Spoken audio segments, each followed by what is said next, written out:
Magandang araw mga kasungsing, nandito na naman po si Yuri Saita to learn with me, brand ambassador ng World of Feng Shui and business associate and or business partner. Ano ngayon ang pag-uusapan natin ngayong araw na ito? It is about love. Ano kaya yun? Finding love the second time around. Kakatuwa itong topic natin ngayon.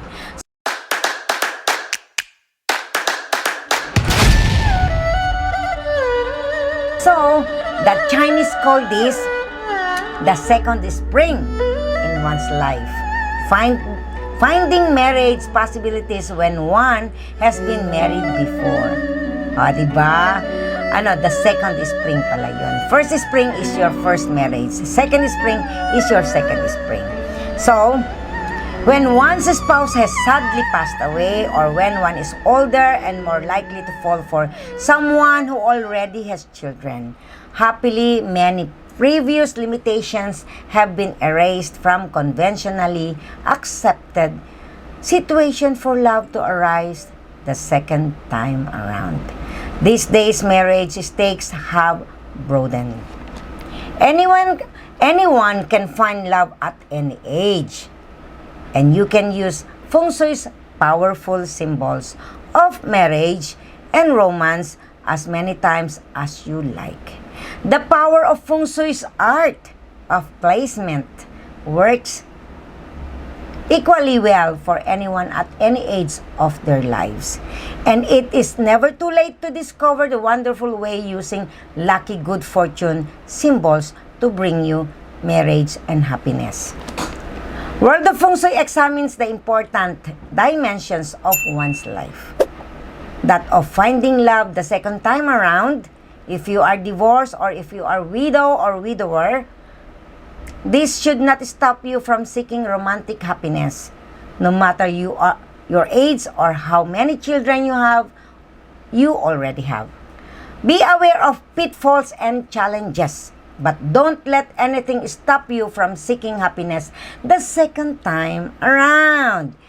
Now, World of Feng Shui recommend Feng Shui enhancers that make finding love easier than ever.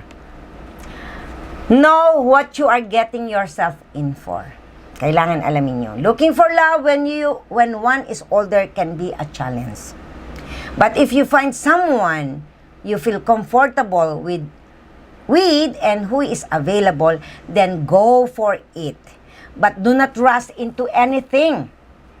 Know what it is you are getting yourself in for. He or she may be everything you desire in an older relationship.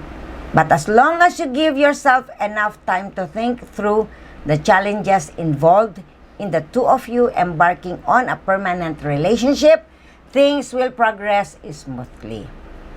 Look deep into the potential challenges, a previous divorce, or if there are children involved, consider potential in-law problems, and most importantly, look out for the obvious issues that can come between you as soon as there is a legal commitment. These include the financial imbalance between the two of you, the responsibilities you each bring to any union, serious health issues, legal histories, and potential in-law conflicts.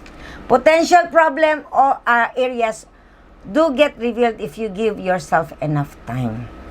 Remember, you need not complicate your life.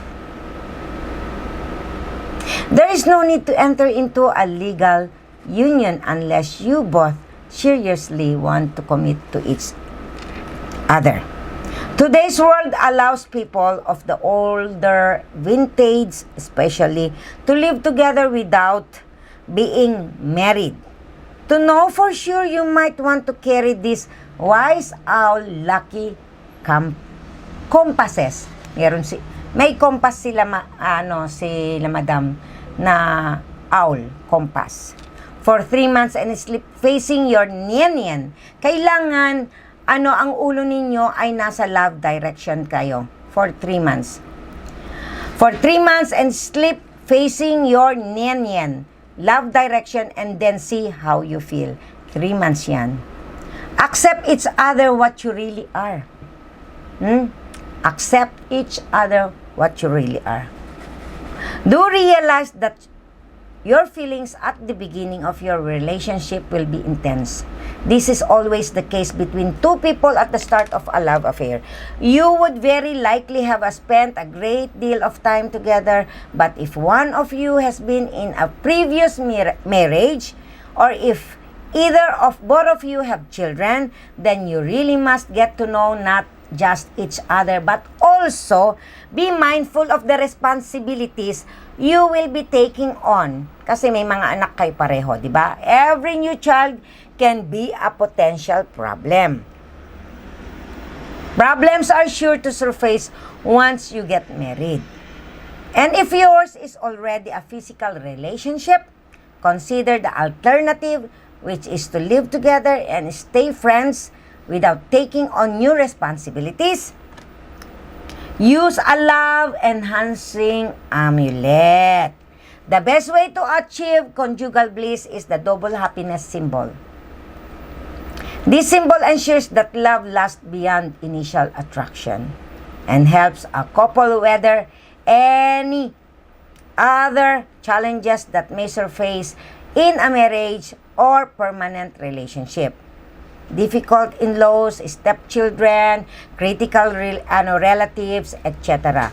To ensure you can overcome any obstacles that may crop up in the case of love that second time around, okay, the double happiness with peonies can symbolically help to ensure a happy, loving, and lasting relationship. So, pairs of secret friend. Kailangan alam niyo yan. Ox at saka rat, tiger and boar, rabbit and dragon, rabbit and dog, dragon and rooster, snake and monkey, horse and sheep. There's need to be respect and admiration for each other's responsibilities in mature love relationship. Okay. To help you along the way, to display each other's astrological secret friend, kailangan ilagay niyan. In the home you may be already sharing or in each other's home. The power of just having the secret friend of the partner present can be awesome. This also works if you want to improve your relationship with anyone else. But in marriage, this is the best way of building great bonding, trust, and love. Kailangan ninyo ang mga secret friends ninyo. Okay? Never lose confidence in your love. One of the issues between an older couple is when one partner loses self-confidence. Remember that love like this is a two-way thing, and you both fell in love because of the wonderful qualities you saw in each other. And this includes your attributes, your ambitions, and even your faith, your faults. There is never a need to lose confidence in your love for one another. And you do not need to give up your personal goals either. But you do need to think as a couple, and you do need to have common goals that are aligned towards building a solid future together. Now, place a red lamp into your bedroom. Saan nyo ilalagay, as this is the most powerful symbol to keep love between a married couple alive and well. Especially a lamp with the double happiness sign, or which is an auspicious mantra or seed syllable printed on it. Meron ang word of Feng Shui. If you cannot find this, use any red lampshade, as this can also work towards keeping your confidence and your respect for each other alive in each other's eyes. You must have commitment to each other. Kailangan may commitment kayong dalawa. Your relationship can only be successful when you are genuinely committed to each other. Hindi yung kataumoy, kung yung isa lang yung nagmamahal, okay? And each other's children, if any. You must be mentally prepared for everything that comes with commitment. getting involved in an older age of if you fall in love with a woman or a man who comes with baggage, go to speak. An aging parent or with difficult teenage kids, you need to be mentally prepared to adjust to a new lifestyle. Kasi nga, kung may anak kayo pareho o yung isa lang ang may anak, kailangan mag-adjust ang bawat isa. Okay? In a mature relationship, the effort needed to stay happy requires probably a stronger commitment. Here, if you are a Buddhist, kung Buddhista kayo, it will help greatly if you set up an altar to pray the Goddess Kuan Yin, as she will bring wonderful harmony into your relationship. The presence of this compassionate Goddess adds so much to the quality and safety of your marriage. Look for Kuan Yin sitting on a protector such as the Qilin or snow lion and holding the vase which contains blessing nectar. Welcome the statue of her into your joint home with the fragrance incense. Now, there will be daily difficulties niyan. Kailangan, attentive kayo dyan. In a mature love, you are bound to meet up with daily difficulty adjusting to each other's old habits. There will be today conflicts that are likely to cause problems for the both of you. Not to mention problems also between the children you each bring to the relationship. Even watching the TV can be a source of conflict. Not to mention his and her friends, differences of opinions about dressing, dinner menus, and so forth. So, you really will need to think through your respective takes on living together and be prepared for daily grievances to cause quarrels.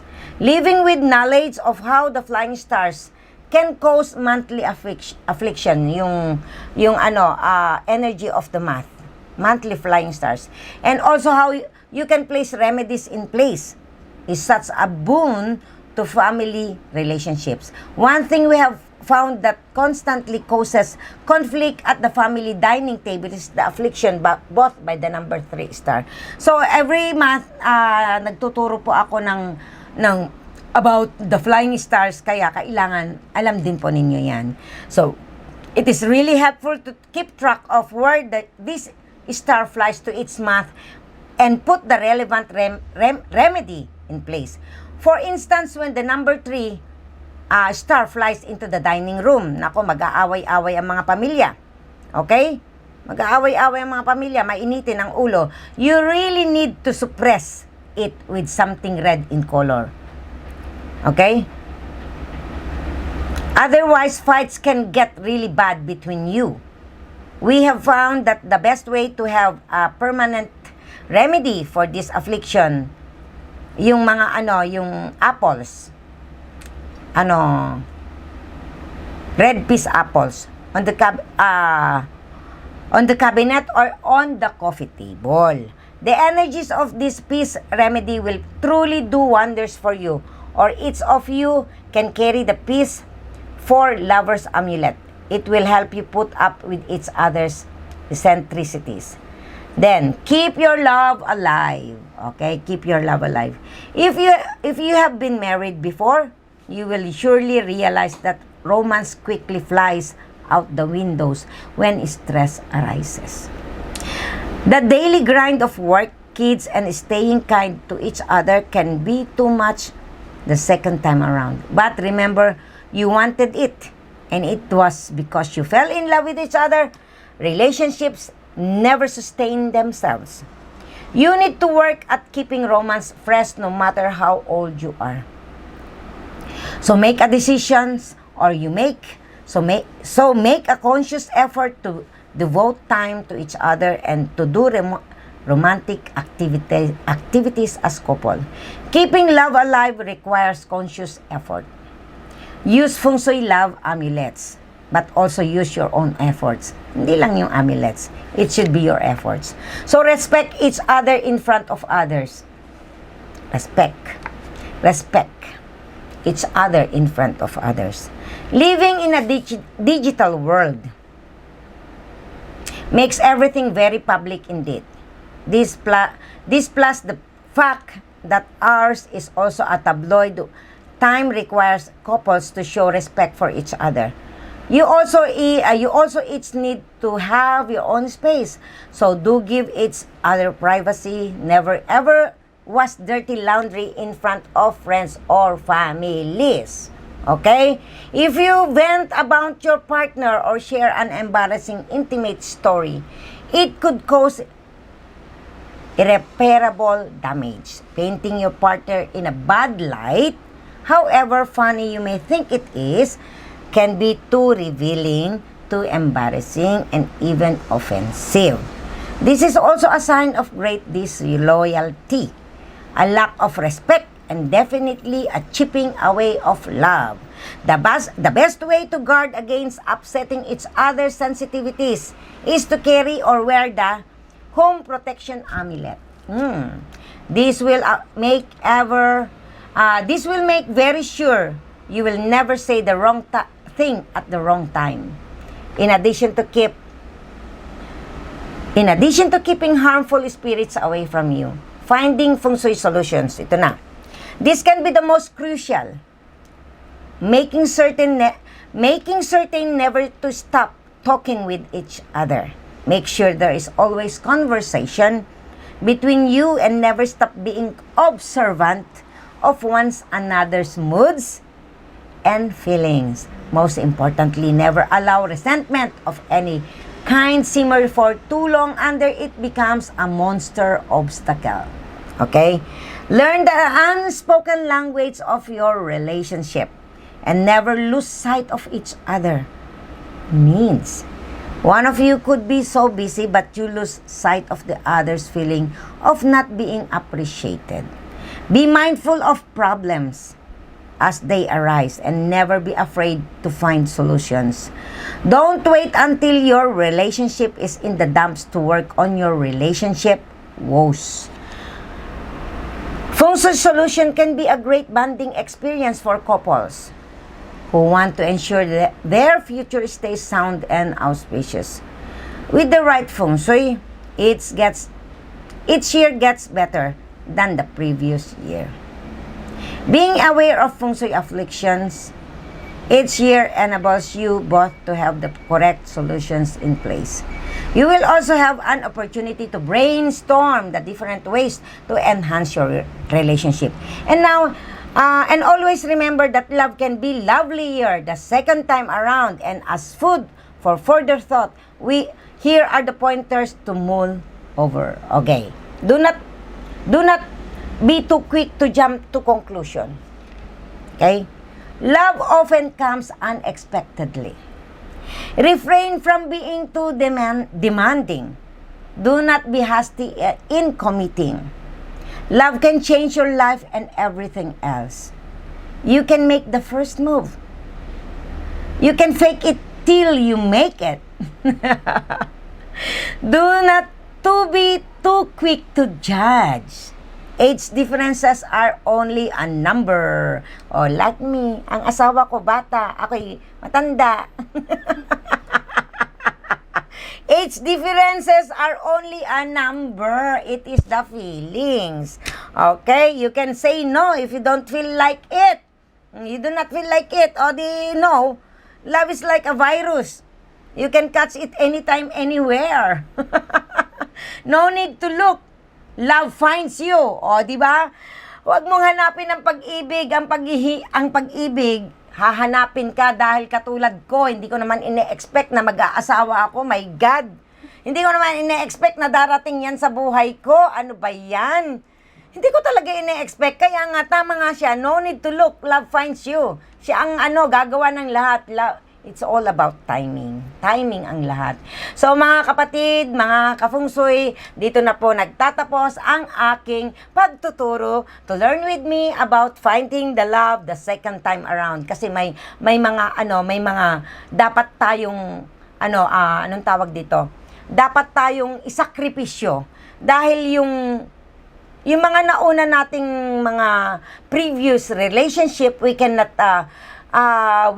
differentiate it. O wag nating bakit yung dati kong ganito, yung ex ko ganito. Wag nating we don't need to say anything about our exes. Kasi it will ruin our love the second time around. At saka kailangan maging pati mga anak-anak natin ay kaibiganin natin. Kailangan alamin natin lahat. Okay? So, sa lahat po ng hindi pa po nakakapag-subscribe sa aking channel, just click the button, kalembangin na lahat para ma-notify kayo sa upcoming mga videos ko. Marami pa po tayong matututunan dahil maraming pa po. Ako po si Yuri Saito na nagsasabing hate what is evil and hold on to what is good. Do not let evil defeat you. Instead, conquer evil to good. Masarap pong mabuhay pag ikaw ay malinis ang iyong puso at gusto mo lang ay enjoy life. Just chill. Okay? Bye-bye!